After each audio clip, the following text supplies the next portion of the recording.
交通補貼計劃最新調整，由2025年6月開始，交通補貼計劃嘅補貼領取門檻會由每月公共交通實際開支400蚊提升至500蚊，對超出嘅開支提供1/3嘅交通津貼，上限維持400蚊不變。所有透過八達通支付嘅公共交通開支都可以獲得補貼，包括港鐵、巴士、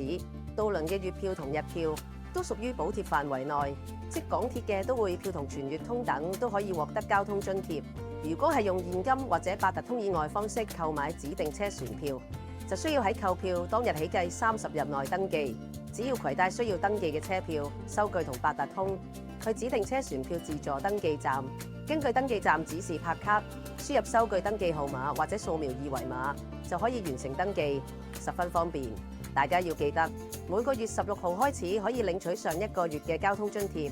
而領取補貼嘅限期係3個月。如果超過3個月仲未領取，咁嗰一期嘅乘車津貼就冇辦法攞得返。